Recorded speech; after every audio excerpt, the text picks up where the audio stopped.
வணக்கம்.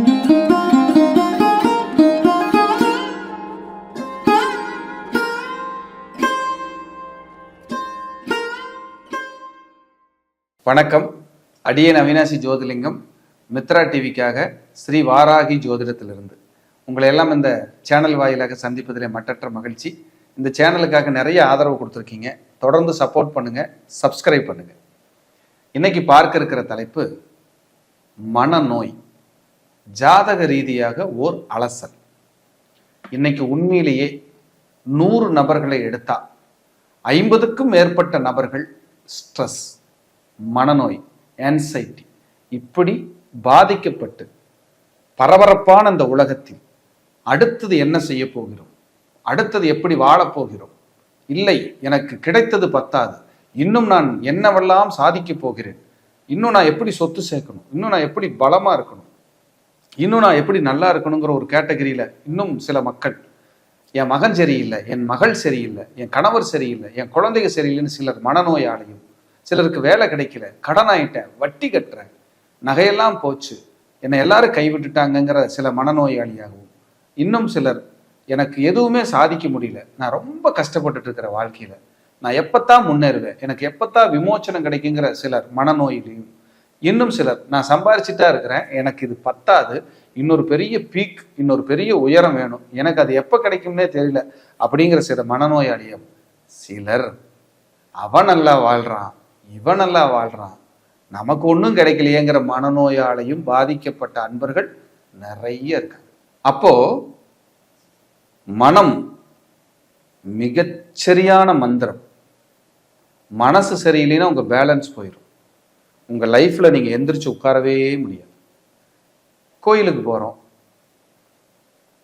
எங்கப்பா போற அப்படின்னு நம்ம கேட்போம்.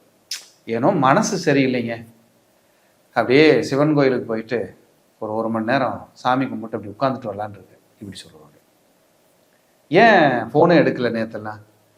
ஏன்னோ மனசு சரியில்லைங்க, சைலண்ட்ல போட்டு நான் பாட்டு படுத்துட்டேன், எனக்கு யாரையுமே பிடிக்கலைங்க, ஏன்னா ரொம்ப துரோகத்தை பார்த்துட்டேன், இதையும் கேட்டிருப்போம். இன்னும் சிலர் வீட்டில், சமுதாயத்தில், நண்பர்கள் மத்தியில் எல்லாரும் என்னை ஏமாத்துறாங்க, யாருமே என்னைய புரிஞ்சுக்கிறது இல்லை அப்படின்னு ஒருத்தர். சிலர் மனசு, இப்படி மனசுனால நிறைய டைப் இருக்கு. மனசுக்கு காரண கிரகம் சந்திரன், ஆழ் மனசுக்கு காரண கிரகம் சூரியன்,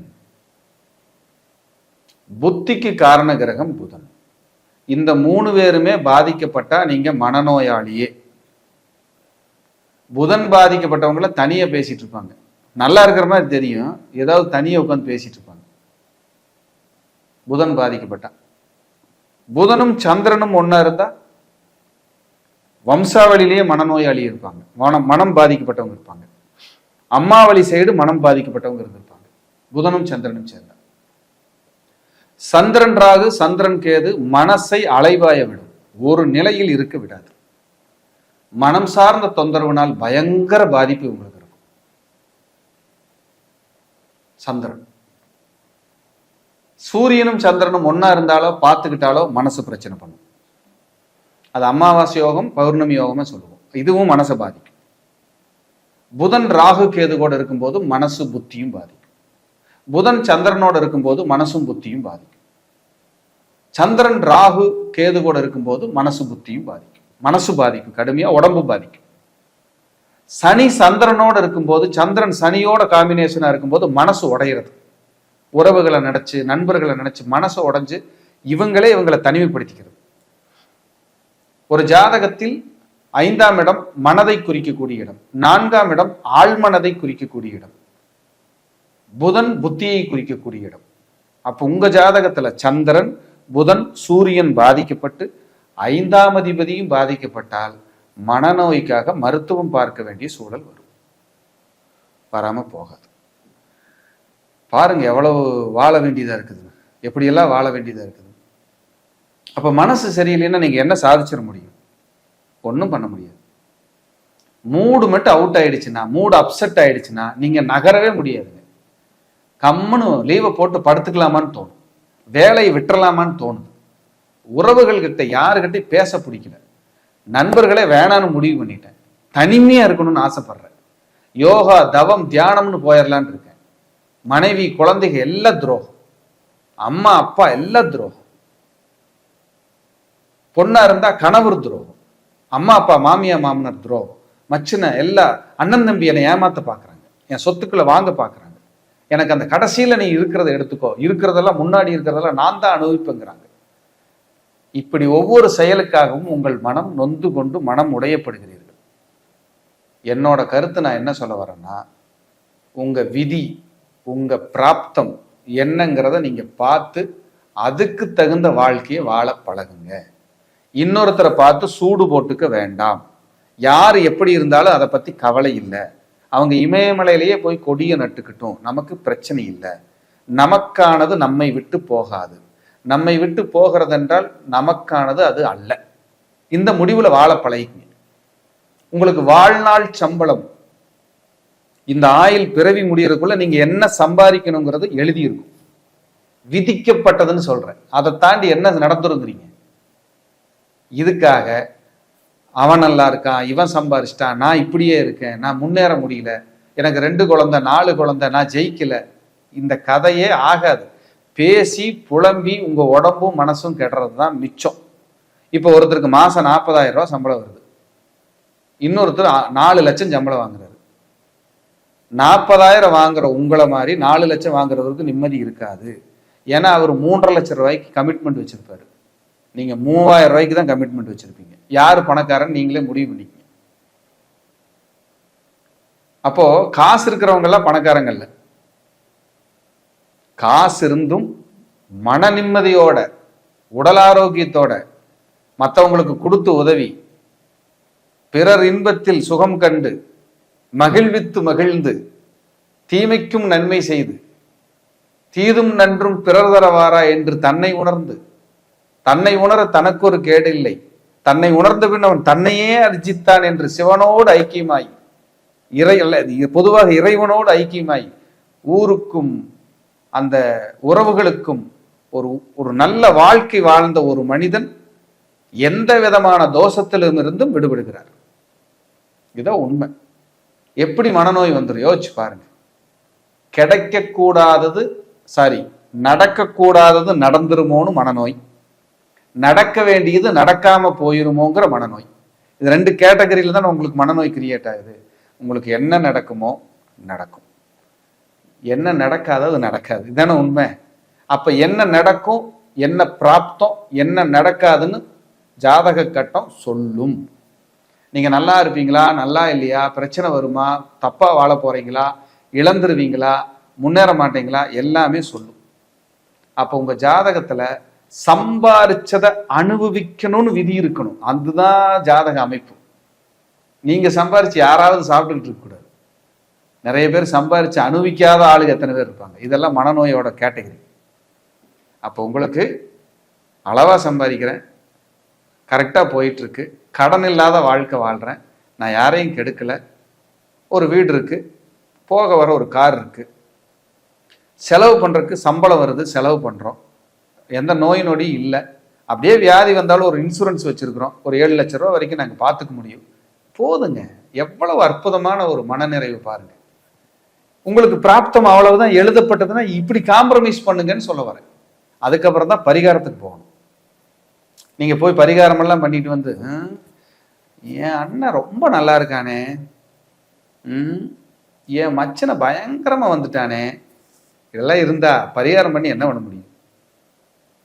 வேண்டாம். உங்களுக்கு என்ன எழுதப்பட்டதோ அதை தாண்டி ஒன்றும் நடக்காது. இதான் உண்மை.